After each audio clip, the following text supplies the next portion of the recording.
are terms of war, they are you when I lose. My belief that there was a better way to do business. So as the MD of Multiplex, I remember my salary was $320,000 and I walked out after 5 years to nothing. I realised that we couldn't get any better at what we were doing without more control than we had. So 3 weeks later, we'd sold the business and I walked out. Is that what I'm hearing you say? You'd done your best work, you'd achieved what you could do with that business, and so it became time. How did you do that in 3 weeks? Why don't we just close it up, give it away, gift our company to the members of... How can I make an impact on the world? But you're very clearly demonstrating ikigai, which is just a wonderful thing to see. Wanting to get on with it, one crack, have fun, make a difference, yes, bugger off. 20 years on, NZStrong, still going, those four. You know, we found our own niche because our business objective was not...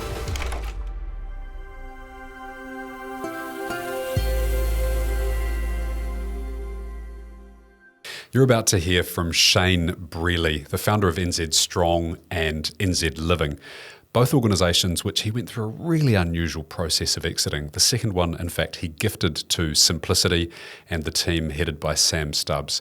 An incredible journey about philanthropy, about business growth and success, about philosophies for living a better life. Shane's really generous with his time, his insight and his knowledge, and he demonstrates one of his core superpowers of empathy. Really, really hope you enjoy the show. You've been known as Jerry Maguire. Tell me more about that. Well, that's a little embarrassing, but when I left the big corporate world, which I spent 15 years in, to set up NZStrong, Anne Gibson, the property editor at the Herald, coined this phrase, Brealey has Jerry Maguire moment.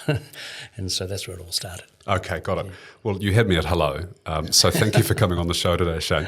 So always a good opportunity to introduce yourself to the audience. What's the backstory behind Shane?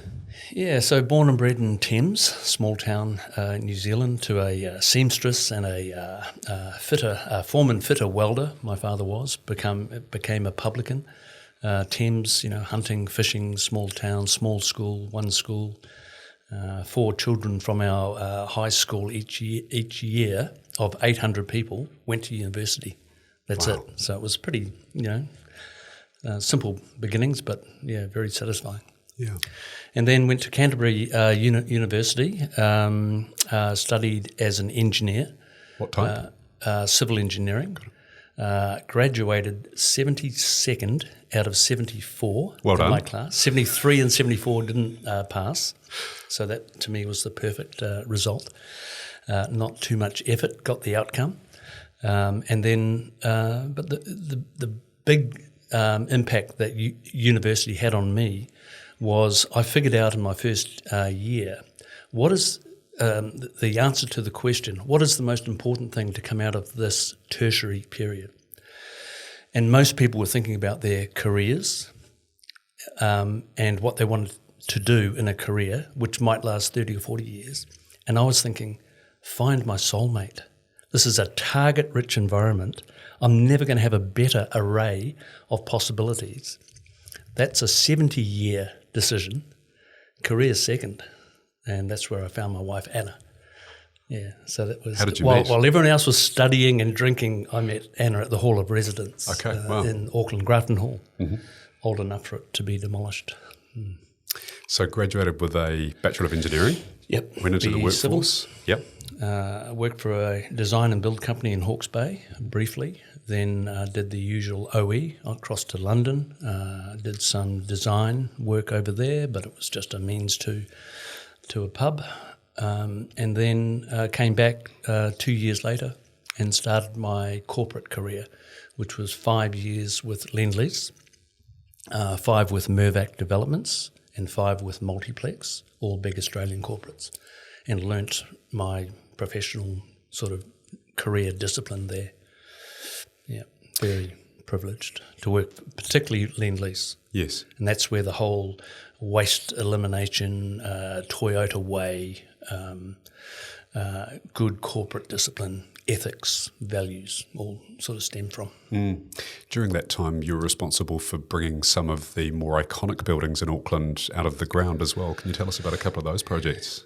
Yeah, so with Civil and Civic, who was the Lend-Lease company, 13 Southern Cross hospitals, that was very, very satisfying, design and build. Then with Mirvac, Key West, the 33-storey building on Albert Street. Iconic.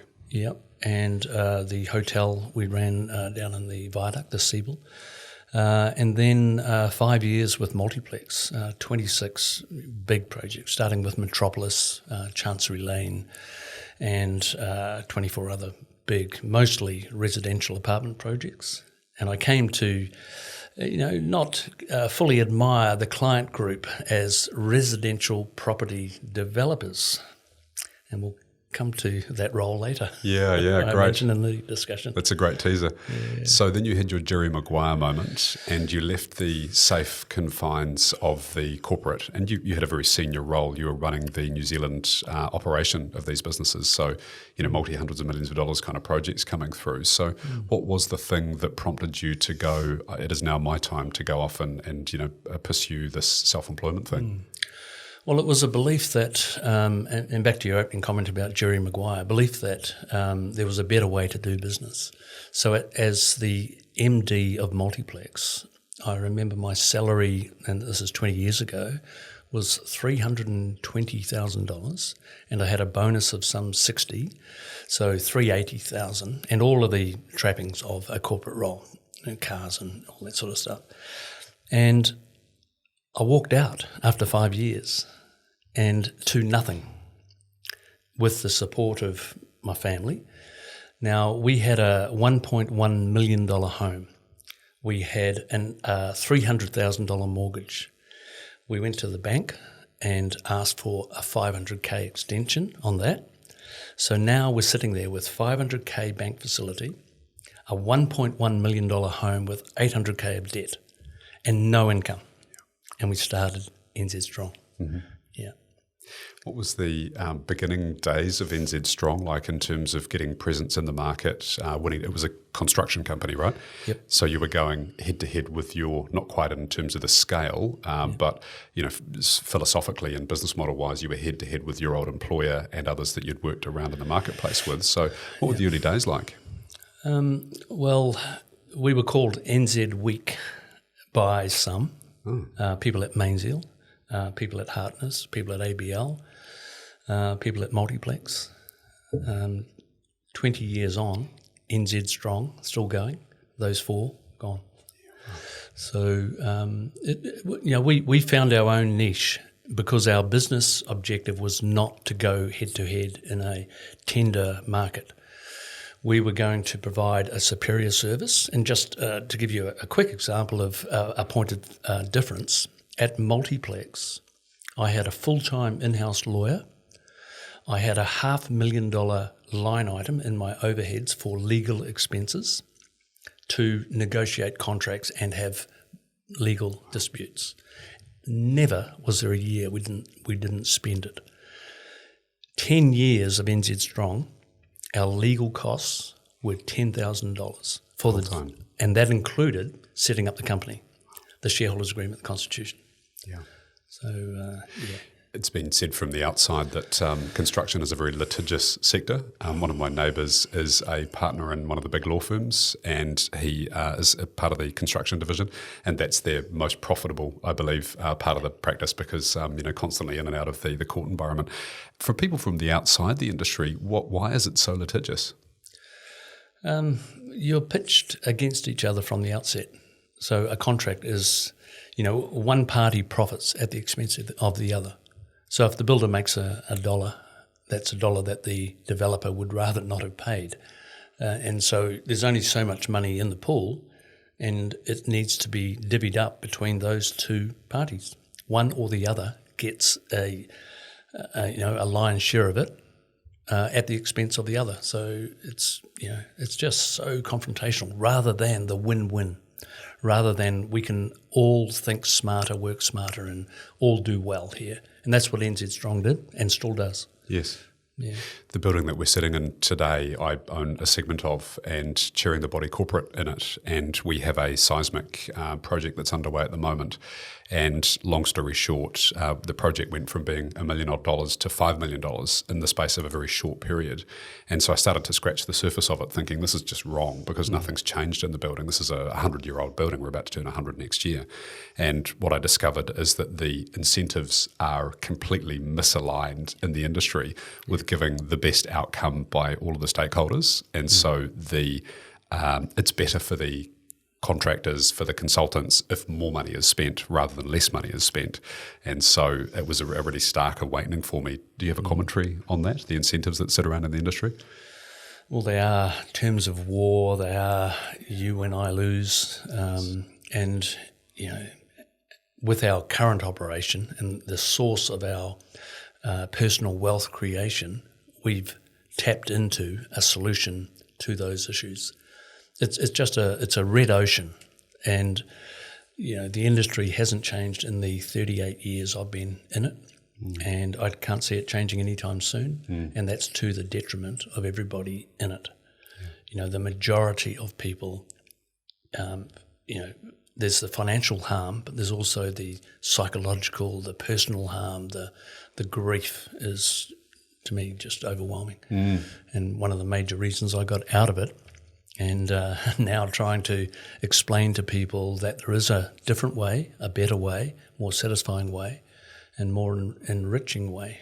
Yeah, it's quite sad really because I think it's Alain de Bono wrote a book that's The Architecture of Our Happiness, and he postulates that through the built environment it has a impact upon our contentment, satisfaction, joy, obviously our living conditions, and yet at its very core, it's a very tense, litigious, battle kind of, ready kind of environment, which is quite sad that that's the construct of the constructors that sit in behind the scene, and probably the financiers and many others as well. So, it's a missed opportunity. So, NZStrong made a stance to do something different. You mentioned win-win. What were some of the other tenets that you built the business on? Well, it was no extensions of time, no surprise variations. So unless the client changed the scope, we wouldn't charge for things that we could find an alternative solution to. So we're always proactive to try to get the best outcome for the client. And, like we had project managers in our company that were so frustrated with the client not making decisions or the design being wrong. That wasn't our responsibility. We just had to build it. That they wanted to claim extensions of time and variations. And I would say to them, we don't do EOTs. We'd be rubbish at them anyway. So what are you going to do now? Well, that's not fair. I need an extra month. They've delayed me. Well, we don't do EOTs. So what are you going to do now? I'll have to go and speak to the client and speak to the architect and get it sorted. There you go. And in 10 years, not one EOT, not one dispute. Wow. 10 years. That's remarkable. Yeah, and what it told me, and what I'd hoped it would end up with was, if we act reasonably, other people will act reasonably. But you've got to put your guns down, right? And then they'll put their guns down. Nobody comes to a knife fight with a with a gun if that's not the rules. So we just decided we're not going to fight here. We're going to do the best we can. And everybody, I don't think there was one person who tried to take advantage of our good nature. Did that have an impact or an influence on the industry over that time? Did you notice that others were starting to change their behaviour to an extent, or was it that you were the aberration and everyone loved working with NZStrong and those in that kind of ecosystem? Others didn't change, but one impact I saw was when we were going for a project and that they were also competing for it, and they found out we were going for it, they would often back out. This is an NZStrong job, which was lovely. Yeah. Because, once we put our mind to it, it was very hard to beat us. Our success rate was, 7 out of 10 projects that we went for, which is abnormal. Our gross profit for a main contractor was 9.9%. The industry average is about 5. Two jobs lost money. One lost $500,000 because we held to our beliefs. That was the tepid baths. So if you were swimming at the tepid baths, know that $500,000 of that funding came via our good nature. Thank you. And another job we lost $5,000 on, and the other 72 all made reasonable money. Wow. Yeah, that's remarkable. So you spent 10 years owning, running, growing that business. You clearly punched above your weight in terms of the types of projects that you were able to secure and win. Winning 7 out of 10 is actually remarkable. So at what point did you kind of go, maybe my path is not into the long term with this business? When did you started to consider your exit? Yeah, well, that exit took about 3 weeks. So we've got a business doing 60 million turnover, and I hit the wall. And it was sort of one of those moments where it was we were coming up to our 10th anniversary. Yeah. I'd figured I was 30 years in the industry, and what was the other milestone? Oh, I turned 52. Okay. 52. And I thought, it's a sign. 3 weeks later, we'd sold the business, and I walked out. And the reason all of that sort of culminated was I realised that we couldn't get any better at what we were doing without more control than we had. So our external clients, their decision-making, their appointed consultants were of a mixed bag, and no matter how good we were at the building and management side, we weren't in total control, so couldn't get any better. Facetiously, I used to say, it's hard to fly like an eagle when you're surrounded by turkeys. And so I thought, I'm out of here. And spat the dummy, went to Waiheke, built that house. Yes. Just over a year, most rewarding time of my life. Yeah. And then sat back and thought, okay, I'm now 52, 53, what do I do? It's too young to retire. Yeah. I'm going to come back to that moment because that's a really important part of our conversation. Speaking of another Jerry Seinfeld was on the NBC network, and at that stage it was Jack Welch who was the chairman of the company. They'd done 12 seasons. It was the most successful syndicated comedy, most successful syndicated show, I believe, in the world at that stage. And they'd done 12 successful seasons, and it was the end of $1 million an episode kind of thing for Jerry, maybe a little bit more as he had writers' credits too. Jack sat down with him and said, Jerry, I really want you to do a 13th season. Jerry said, I'm not doing it. Jack said, I'll give you $100 million. This is back in about 2002, so $200 million in today money. So the most money that anyone ever would have been paid for a television show, ever. And Jerry said, no, I'm not doing it. And he stuck to his guns. And because he said that he had done his best work and he wanted to go out on a high. Yeah. And so that's what I'm kind of not comparing you to Jerry Seinfeld, clearly a fan, if you remember the story. But is that what I'm hearing you say? You'd done your best work, you'd achieved what you could do with that business, and so it became time. So how did you do that in 3 weeks? Well, it was realising that time is more important than money. And I could, and I had a friend who had his own named construction company. You can guess it might be Lee's Construction, and because I don't think there are any other construction companies with not anymore. The owner surname. And he and I had been talking about his planned exit, and he'd been to Japan and up and down the eastern seaboard of Australia for 5-6 years trying to sell his company. And I thought, gee, that's just crazy. And he's talking about multiples of X, Y, Z. And so I decided time was more important than trying to get the last dollar out. Yeah. I want to get on, and life's you only get one bat. And he still hasn't sold his business. Wow. And I remember phoning him one day, Anthony, you know how you're going to get your multiple of 4? Work 4 more years. And you've got it. It's easy. And what's that to another 10? I think he hung up on me at the time. Yeah, wow. But I was, serious. Yeah. And so we sold our company. I got just under 2 million, which was the profit in the jobs that were in process. So very simple, and then a 6 month, I think I got another 600 grand, and then just gone. And the owners that came in, Chris Hunter, Jamie Valance, my partner, who was in the original startup, have done so well in the last 10 years. Great deal for them. Yes. But I got 10 years. Yes. Right? I was free, and I was very careful to sell the shares, not the assets, which was critical to me.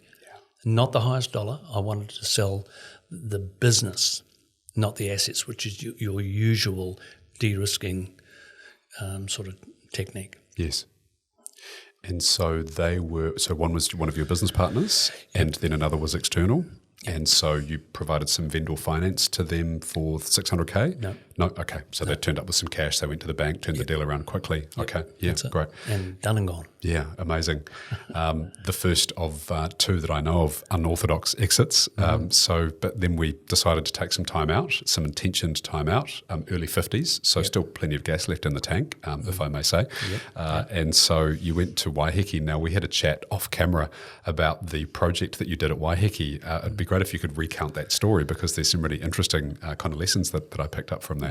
Yeah, so two quick sort of examples of how you can change the usual outcome. It was building a big house. It was about 650, 700 square metres. Is usually fraught with problems. Grand design. Just watch that show, any episode. Over time, over budget.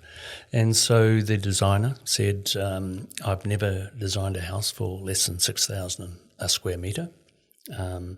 And we said, fine, keep going, that's just fine. And he acknowledged that his fee was based on the actual end cost, not the 6,000, but the actual. Because normally it would have been quite significantly more than goes that. Over. His fee is 10, 11% and goes up with it. And we built it for 4,000. QS certified it, and he lost about 120 grand, I think. And he said, it's never happened to me again. I don't think it'll ever happen again. It's never happened before. It'll never happen again. Yes. And the other thing we did was we built it in 13 months. And the guy who was the head carpenter and his crew had built 16 of these large houses. He was in his mid to late 60s. And so never built one under 2 years. And he built ours in 13 months. And I was just laying the materials at his feet and ordering everything in good time and making sure he focused on the wet areas, kitchens, bathrooms first. Did the easy living rooms and bedrooms sort of last. And it actually wasn't that hard. We got there and it seems obvious to me. Yes. Yeah. Given your background, that would be the case. Logical. For someone who has not the experience base that you've assumed, but is interested in perhaps doing a renovation, an alteration, or maybe constructing a home themselves and taking a hand in the project management, what would be 2 or 3 kind of key tips that you might offer to those people? The first, I would say, is get your decisions made early, before they start. Choose everything. Don't wait for the light fittings, the hardware, the whatever. Get a complete set of drawings and you get out of the way. Don't play with stuff. Give them a clear runway. And when they price the drawings, they'll see, oh, gee, this is odd. It's usually to be nominated or to be advised or to be confirmed, but it's all here. I know where the tiles are coming from, the lights, the bench top, everything. It's all here. And so that will save you a fortune, because the person pricing it's not pricing the what if I get delayed? What if they don't make the decision? It's all made.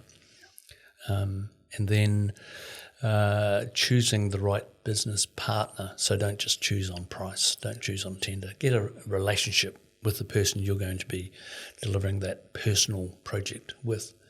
And choose on character. Choose on track record. Yeah. I think just those 2. Yeah, okay.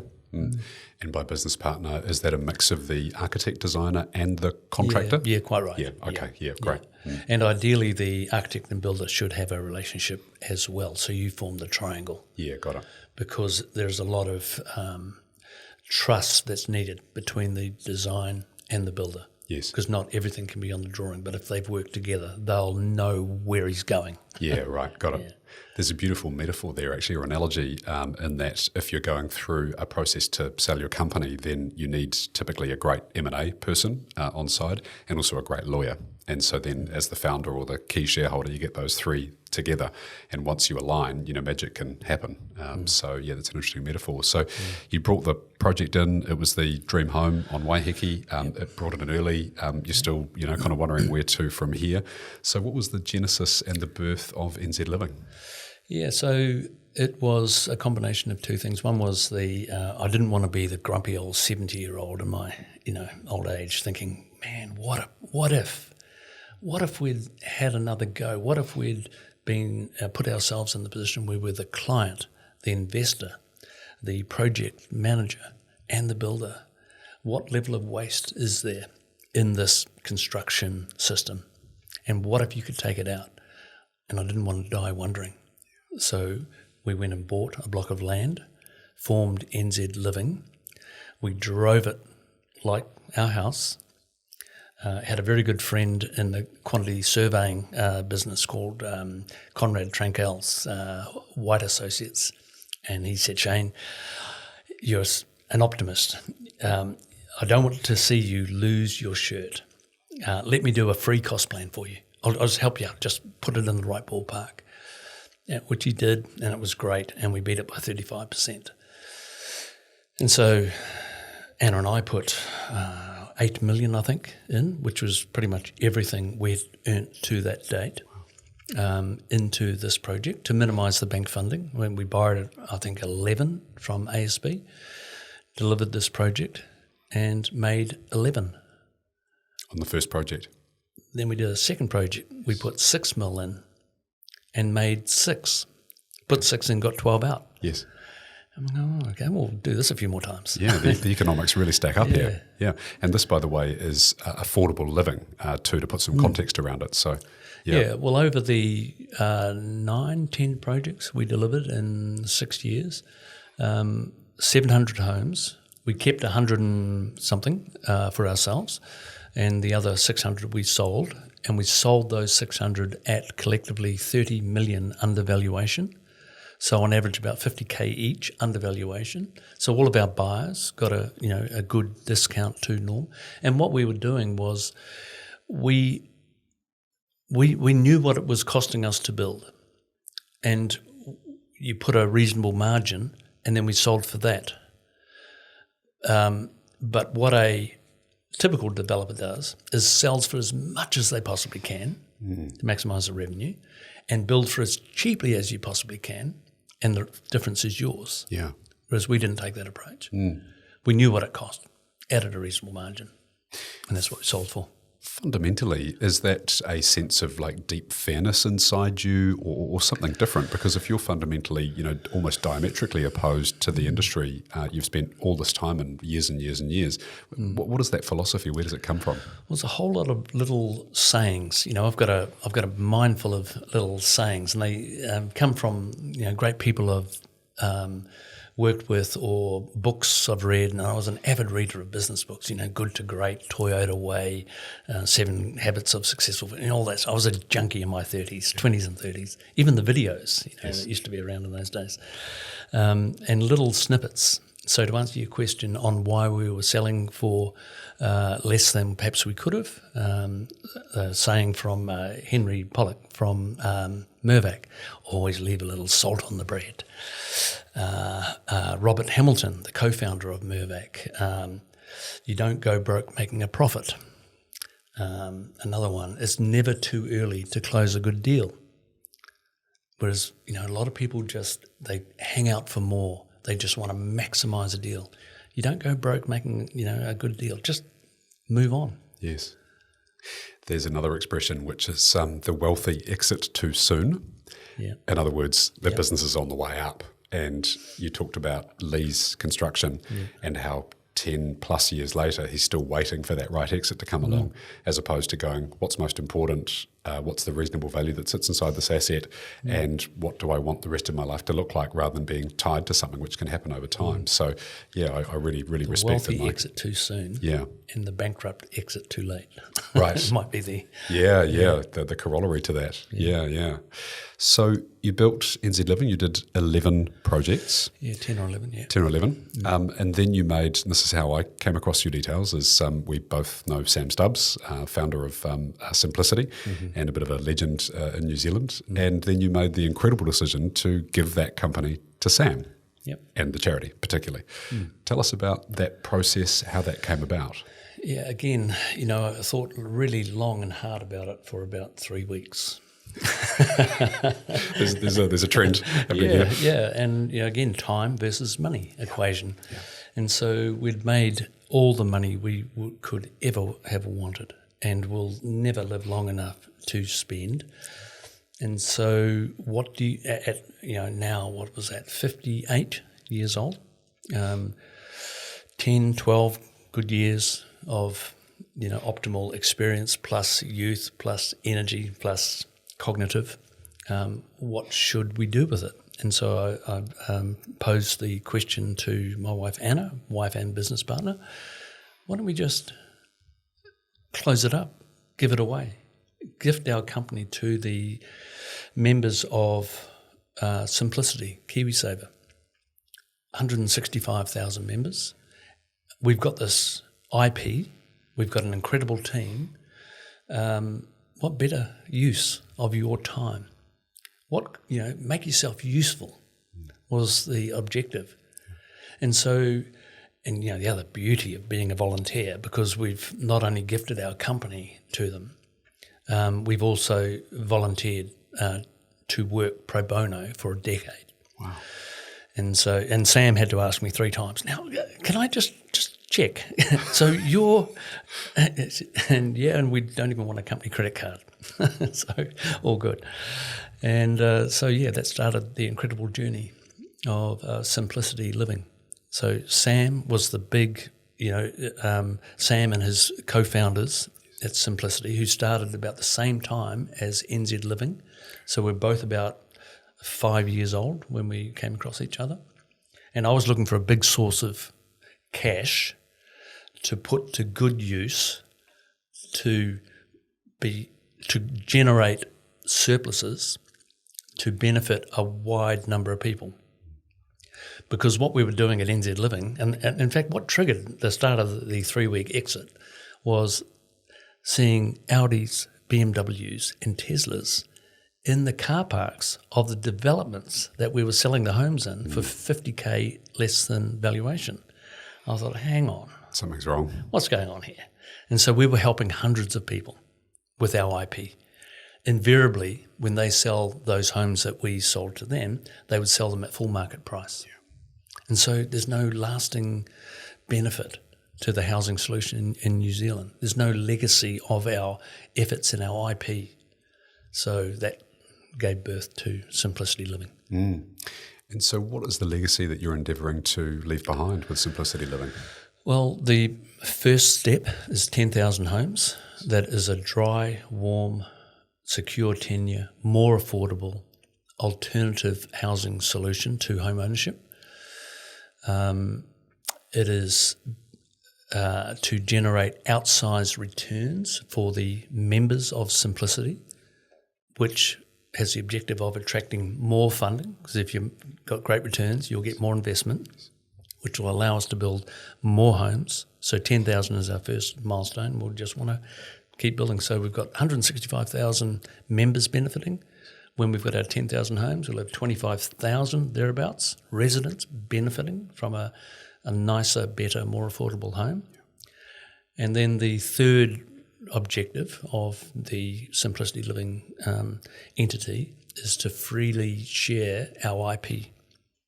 And so to demonstrate to the industry, this has got a long trail, right? This goes all the way back to Lend-Lease and Mirvac and Multiplex and then NZStrong and then NZ Living, to demonstrate that there is a better way to build, to deliver a higher quality for a lower cost with improved productivity.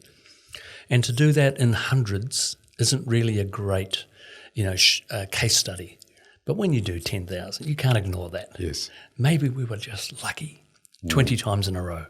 But, so it'll be undeniable that this method is a superior way of delivering large capital assets. What's at the core of the method? How would you describe it to perhaps lay people that aren't familiar with the industry?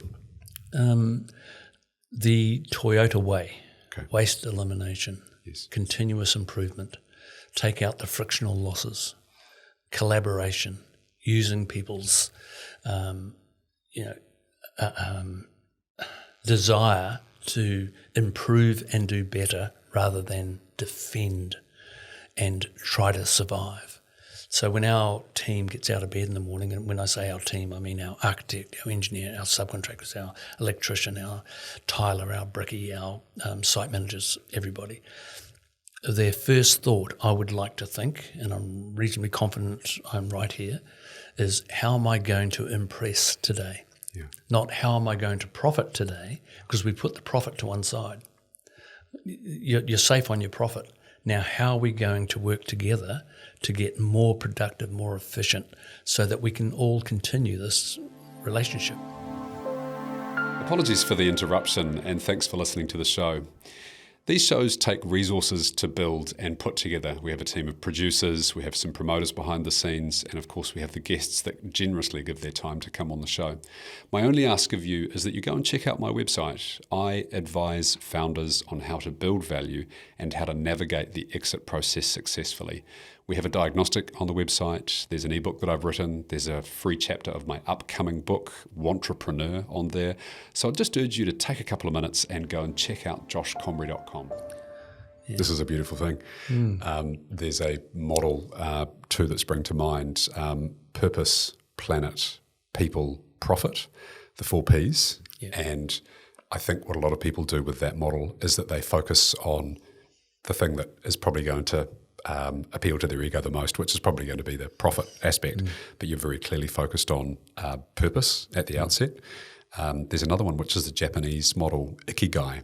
Not sure if you're familiar with this, but ikigai is for people that are looking for a personal purpose. And so it's 4 intersecting circles, so a Venn diagram of what am I great at, what do I love doing, what does the world need from me? So what is the thing that I can provide to the world that it will pay me for? And then how can I make an impact on the world? I might have gotten that last one slightly wrong, but you're very clearly demonstrating ikigai, which is just a wonderful thing to see. So 10,000 homes, Shane, when approximately will that date be that you kind of cross that milestone? Well, we're heading for 1,200 by the end of next year. Yeah. And it's probably going to take 12 to 14. Our initial hope was 10 years, but you need to get the big machine up and running. Yeah. And we'll be doing 1,000 a year shortly by about year 4, year 5. Yes. But we started with like 200s, 300s. At the moment, we've got 985, I think it is, in construction or about to start construction. Yeah. And so the model, as I recall, is a build to rent model, which is kind of based upon the European template, I understand. And so if we look at the New Zealand mindset and philosophy, it was one day to, own your own home was the dream, and then maybe a second if you did well at doing that, which is quite contrary to a lot of other places in the world that, it's okay to rent something and invest in other places and, pursue other forms of living if you need to, and the state will provide some bits and pieces for you at the end of your life, and just be sensible and be smart. So I think we've now dropped below in New Zealand 50% home ownership as a residence, and so I think the trend is that we are continuing to decline in terms of ownership, which is sad. Do you have a view on the kind of the industry and the psyche that sits in behind it from a New Zealander standpoint? Yeah, I think we've got the average house price to average household income sitting about 9 to 1 now. Not so long ago it was 3.5, then 5, then 7, then 10.5, and now back to about 9. I don't think that's going to change. It's going to keep heading upward because the cost of delivering housing, construction materials is outstripping wage growth. And so that, I think it's 59% home ownership at the moment, and it'll be in the 40s within our lifetimes, for sure. So what else can you do to provide the benefits of a home ownership without the means to get there? And that's the secure tenure model. I think something like 42% of Northern Europe lives in rental accommodation, and we're well below that. So it's a solution to the housing requirements. There's a housing continuum. What we're focusing on is the forgotten middle, those people that can't quite get their own home yet or choose not to, and they put their money in shares and stocks and other things, and those that are needing support. So we're in that doctors, nurses, teachers sort of band. Yeah. I've read that New Zealand has some of, if not the highest, infrastructure development costs in the world. Recent bits of tunnelling for the Central Rail Link, for example, the motorways that get built in New Zealand. Is that true? And if so, why is that the case? There's a great podcast, David McWilliams, if you get a chance to listen to him, and he talks to a guy named Sean who did a survey of some 500 infrastructure projects in tunnelling, and we're something like 10 times the cost to build a railway system than Italy or Spain or Portugal.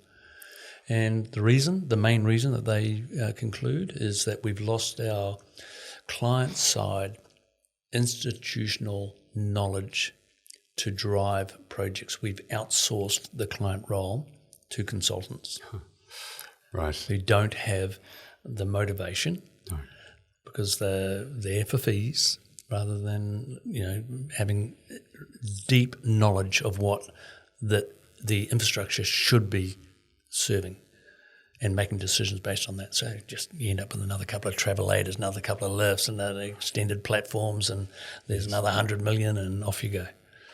I remember when the CRL started that it was $5 billion odd was the cast number, and there was a lot of debate going on around how we should go about the managing of that project, and the postulation was that we would go at least double that number to get there, and we'd add on another 50% of kind of time frame, and that's played out to be pretty much the case. So it's interesting you say that, because there's a bit of a hoo-ha going on with the French contractor at the moment, I understand, around the CRL, and they're clearly the client side of this project, which just seems like such a conflict of interest when you're sitting on the ratepayer side of the table. So you've got a very strong philanthropy bone in your body. Is that something that you've always had, or is it something you've developed over time? For those that don't have a strong, kind of charitable kind of notion about themselves, what are the questions that you would ask people to stimulate that thinking for themselves? I don't think I've always had it. It's probably come with money, which is, not a great thing. I don't know. Yeah, I've always tried to get to a position where we could have the privilege to be more giving and sharing, but have been quite, fierce in getting to that point of financial independence first, then to be able to help others. And, from where we sit now, it's one of our major efforts between Anna and I is how we now tactically give as much as we can, as fast as we can, to the right sort of causes. I'm not a great believer in passing on wealth through the generations. I don't know if giving your children money is the greatest gift you can give them. Support, so they can have the right choices to become the best person they can be, but not to the point of having this safety net underneath them. Yeah. And sure, there'll be something left for them, but it's not going to, we are going flat out to make sure there's not going to be as much as there could be. Whereas most other people I know just seem to work themselves to the grave to maximise the number that they pass on like it's a scorecard. Yeah. And I don't get that. I don't get it. So, and I've never got that. Yes. Have enough and then, benefit. Leave the world a better place. I've got this terrible habit. Anna and I are walking along the beach and I see a bottle top. I just got to put it in my pocket because it's got to go in the recycling bin, or I see a can or something. It's just terrible. You've got to leave the world a better place. Yes. Every day, and particularly in your lifetime. Yeah. Barbara Kendall once said to me, she introduced me to the notion of a ski trip. Her parents are going on a ski holiday, and I said, are they going to Europe? And she goes, oh, no, they're going to Thailand. And I said, they're skiing in Thailand. And she goes, it's a spend the kids' inheritance holiday. That was a notion that I hadn't heard of before. Ski holiday. Bill Gates famously, for a long period of time, they're the wealthiest man on the planet, said that his kids were getting $10 million each, which is, by any stretch, a lot of money. But when you compare it to the total pool that's available, it's almost nothing. And so that's a philosophy that you've got. Bill Perkins wrote a book called Die with Zero, which sounds as if that's a philosophy that you have. So do you have a proportional kind of allocation in mind? I think Bill, by the way, he mentioned that it's a third for lifestyle and a third for philanthropy and then a third for, I can't remember what the other third was, but do you have a model that sits in behind the scenes? Well, it's to try to get back to about a third. So using those sort of ratios. So we've got, 30 odd years, God willing, to get back down to a third. And it's not that easy because money makes money. And, I've caught up with, I won't name them, but people in, airport lounges or in marinas and things. How are you going with your gifting? They're big, guys with 700 million sort of stuff. And they are going backwards because they're making more money than they're giving on the original, sure, if inflationary adjusted, they might be going forward, but the overall number's not going down. Yeah. Whereas, Anna and I sit around the table and challenge each other on what else we can do to try to reverse the accumulation. It's not easy. When you spend your life making money, and if it's a core competence of building wealth. Habitual. Yeah, so how do you break that pattern? And that's a weird conversation to have, but it's a really good one. We just bloody do it. Yeah. JBDI, just bloody do it. That was a Multiplex one-liner. Right. JBDI, just bloody do it. And you've got to be fierce about it. And as long as it's going to a good cause, why not? What else? It's lazy money. It's just sitting. It's doing nothing. It's just inert.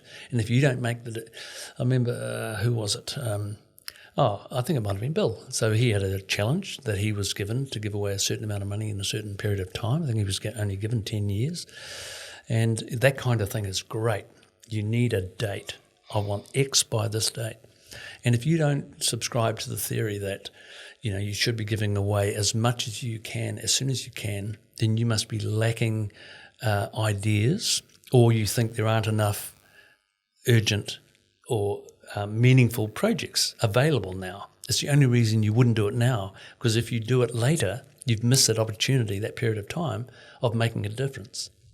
So it's never too early to give that money away and help seed a project. The challenge is to try to make sure it goes to something that is durable, sustainable, has a longevity to it. I remember having a conversation with Pat Snedden, who's got his school education, so the Decile 1 schools, and he's helping the kids, particularly the Māori and Pacifica cohorts, with their laptops and getting a high level of education and facility. And he said to me, "You're providing housing. You're something really tangible, and that's going to be there for 100, 200 years. Your homes. So I'm really, I'm envious that you're doing something so long term and impactful." I said, "Hang on, Pat. You change one person's life, particularly a young woman, a young man, who then goes on, has their own family. You've changed the course of that whānau, that generation for generations. Yeah. Forget the building. It's not going to last as long as your stuff." So I counted him on that and, sat him down. Yeah. How do you elevate a society through education is what they've always said. So just bloody do it. Get started now. Look for causes that you care about and that resonate with your kind of inner being, your values as well. And, look, if you struggle to find things that you care about, then just take a walk down Queen Street, and you'll see, I could immediately list off, there's the homeless cause, there's the preserving of regional buildings, special places, trusts kind of thing. There's arts trusts, the heritage things that's just immediately off the top of my head within 50 metres of here. So there is no shortage of things to be able to give to. What's the selection criteria that you put things through when you're assessing causes? It tries to make a direct investment rather than through a middle person, and that's probably got some benefits and weaknesses too. But like our four main targets at the moment, we gift monthly and have pledged for the next decade to home ground. To your point of the homeless, we had a very good friend who was in home ground and passed away sadly just a year and a half ago. So we're giving to home ground, we're giving to legacy, looking after our Hauraki Golf. I love my fishing and I think that's a real jewel out there. We're giving to Pat's cause because that's going straight to the people that are making a difference to so many children's lives. And also walking tracks and facilities, amenities on Waiheke, which is where we work and live. And so you build a bridge or a walkway or improve, a facility like that. There are people that will come from all around the world in New Zealand to use those facilities forever, for a very long time. Yes. So those are our four currently, but we need to grow it, add to it, and get more serious about it. I'm sure Sam Stubbs could probably help you deploy some of that as well into the Simplicity Empire. Yeah. Well, they've got a charity as well, so 15% of their fees goes to charitable causes. I read just this week, I think it's up to $7,000 a minute. I think they're able, or is it an hour? I think it's an hour. Might be an hour. Yeah, an hour. My wife Anna sits on the board of Simplicity Charity I expect that over the years you've rubbed shoulders with some quite successful, especially financially, people. Would your observation of those people be that they are largely contented and satisfied, or the other end of the continuum? Oh, probably the other end. And, most of the people that I've rubbed shoulders with have been from the property sector. And they just seem to want to keep accumulating, and they're getting older, and they make the first 100 mil, they just want the next 100 mil and the next 100 mil. And then they get their big boats and their choppers and their toys, and then they control their children. I'm talking generically now, but the layers of family that have to go on holidays because the he who pays the buck calls the tune, and that just doesn't sit well with us. Children have their own lives. You can't control that. Yes. You shouldn't. And what do you think, if there was a root cause of that issue for people, what do you think that it is? I would make it mean greed. And, Gordon Gekko back in the 80s said greed is good. Greed is not good, I believe. But that would be what I would make it mean. What about you? Yeah, it's probably... and there are a lot of TV shows on it, right? Succession and all that sort of thing. It's just wonderful. White Lotus, which I'm waiting for the final to drop. It's, I think, also just, maybe that is their identity, their sense of purpose. That's their role in the family. It's all they know. And maybe to stop doing that and stop being the patriarch or the matriarch is just something they can't contemplate. And this is, I can't overemphasize the significance of my wife Anna's role in keeping our family, including me, grounded on that.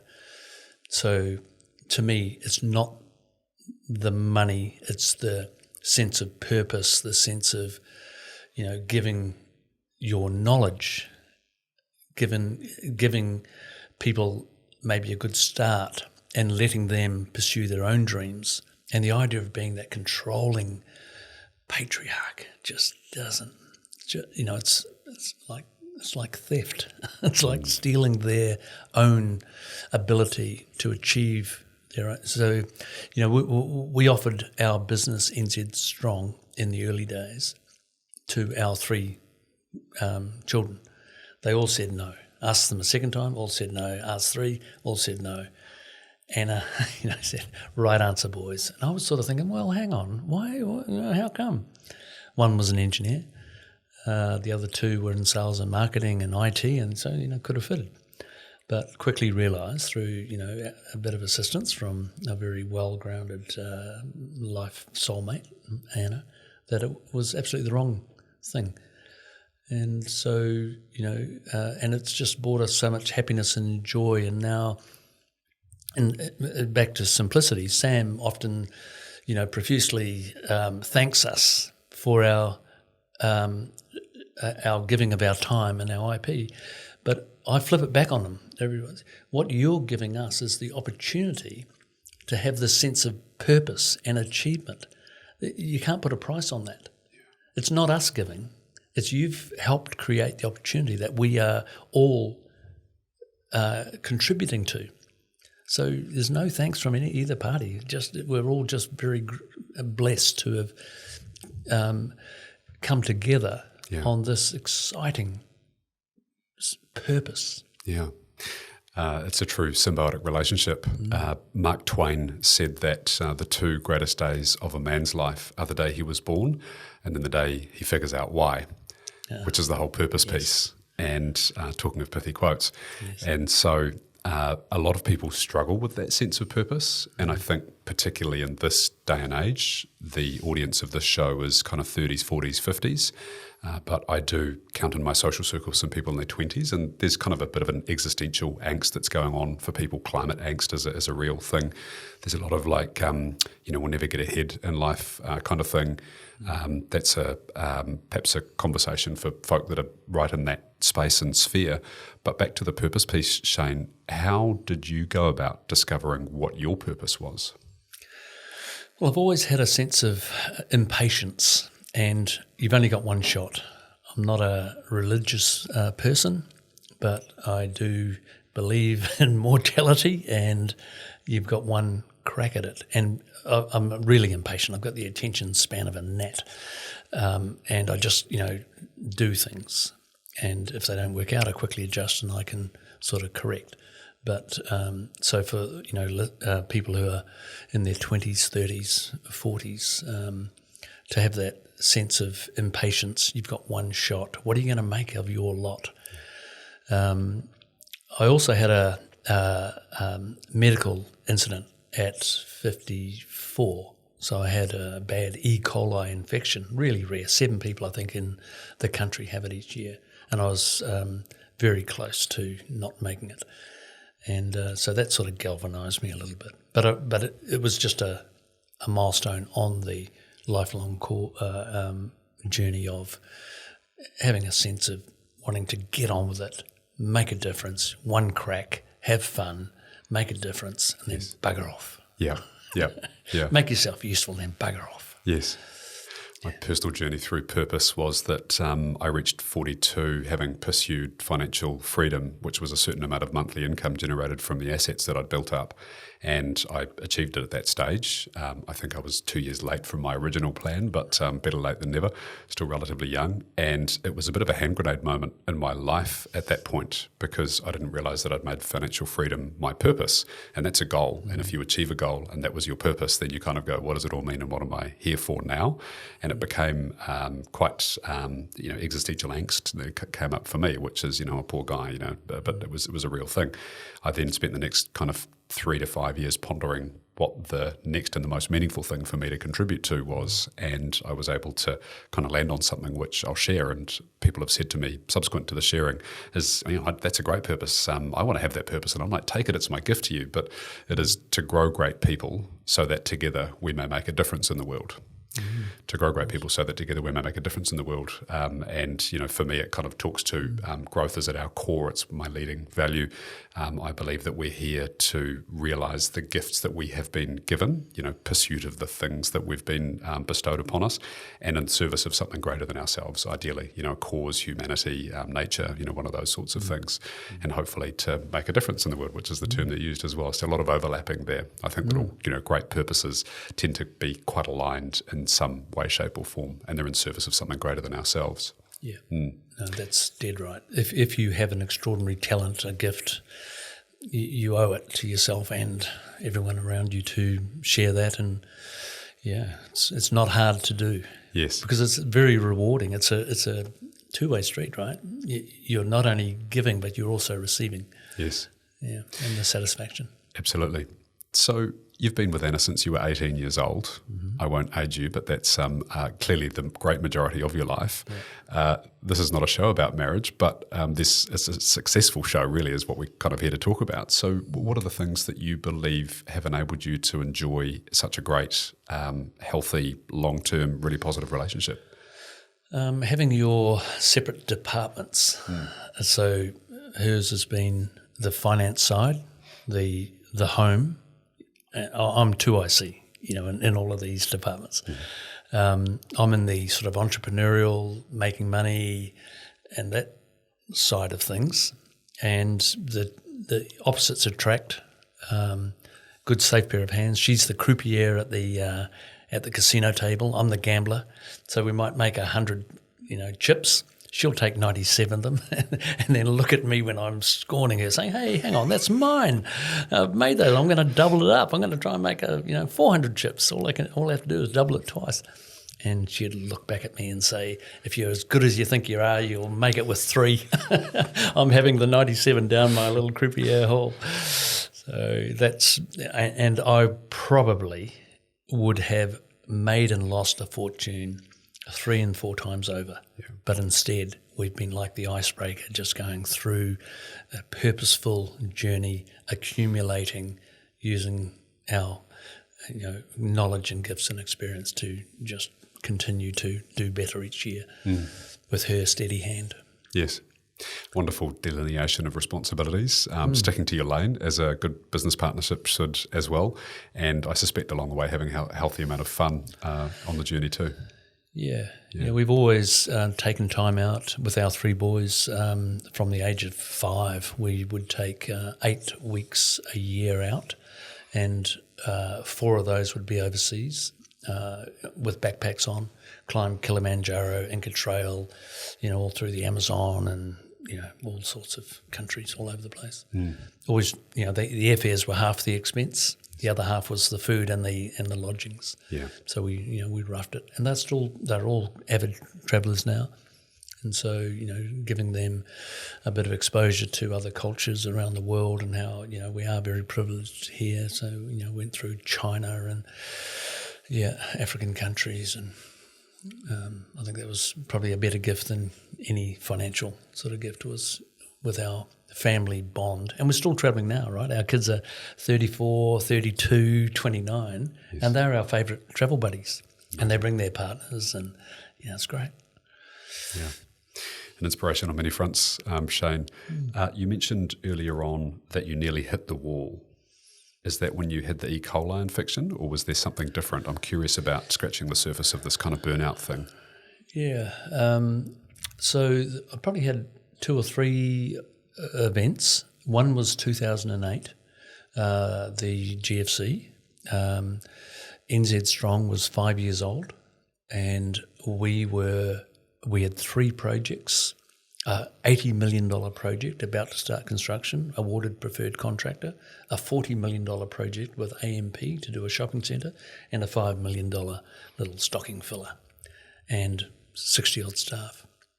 In 1 week, in June of 2008, we lost the $80 million project on a Monday. On the Friday, we lost the 40. Wow. We were left with a $5 million job. I laid 19 people off the following Monday, and my wife laid, I think she outdid me, 20, 25 across our various business entities at the time, and we had to go back to square one. And, you just dig deep, start again, and graft it out. And I've always looked back at those kind of traumatic business events with great satisfaction. You dig deep, and boy, they're satisfying when you pull it all out to get back on and it probably took 3 months to get back on track. Never loved booms, never loved business, big, successes. Always loved the recovery from a challenge. The second would have been just getting out of NZStrong, the frustration. We're wasting our time here. We've got to get out. Bang. Out. Done. And the weight of the world off my shoulders. Oh, man. It was such a relief because it was just more grind. There was nothing to be achieved. There was no progress to be made. And then the third one was the health incident, which was quite a, holy hell, this is, we're just temporary here. We're not here forever. So, get on, make a difference. Yeah, there's nothing like a flirt with your own mortality to make you grateful for what you have and then just kind of lean into the things that are actually meaningful. Yeah. Yeah.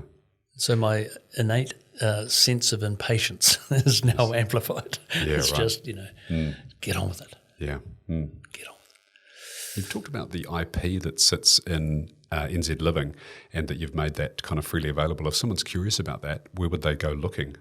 info@simplicityliving.kiwi. Okay. Email that. info@simplicityliving.kiwi. .kiwi, and they will receive an email with all of our designs, all of our financials, all of our methodology, everything. Amazing. Yeah. And so I guess that's a gift to the world with the hope that people will take that and kind of, build more wonderful structures and house more Kiwis and deal with this, true housing crisis that we're facing. One of our goals in the original strategic plan for Simplicity Living, which, we wrote in 22, I think it was, success is measured by the number of planes, loads of people, flying to New Zealand to learn how we do what we do in construction. Wow. And we had, we've got Australians coming over. We've had a group of 3 from Norway. It's and, if you look at New Zealand, why not New Zealand as the source of the breakthrough in a more productive, innovative form of delivering capital projects? Why not New Zealand? Perfect. Small, we haven't got the resource, so we've got to think instead. Somebody else said that. And so I think we're on track. We've had over 2,000 visitors through our productivity suite in Productivity Hub in one of our projects in Mount Wellington. Amazing. Since July last year. Yes. 2,000 people have booked at the same website, info@simplicityliving.kiwi, and have come along with their groups of 10, 12, 15 people from government, from designers, from builders, from developers. Yes. All watching and learning and seeing how we do what we do. Everyone wants to build for 30, 35% less than they currently, spending. And wouldn't it be, what's our industry, $15, $20 billion of construction spend in our country a year? 20, 25, I think it might be now. Okay. You take 30% off that. Yeah, it's significant. How many Otago hospitals can you build? How many schools? How many new ports? Yes. Yeah, another $8 billion available on the pot. It's not bad. Yeah. We've wandered around a range of different subjects here, Shane. Is there something that is on your mind that I haven't asked you today that would be kind of helpful for people to share that are either looking at, doing stuff in and around the construction living sector or philanthropy and they want to kind of scratch that itch a little bit more, or just in general around business and growth and success? I think probably I've got 3 boys to practice on giving, answering their questions and giving advice, career advice. And one of the keys that I explain to them is I've always had from my teenage years an empathy with other people's positions. Now, whether that's a client, a customer, a work colleague, to put yourself in their shoes. And I remember getting, there was a restructure that went on in Lend-Lease. I was running a $180 million business unit, the New South Wales Industrial Business Unit in Australia, and I got restructured.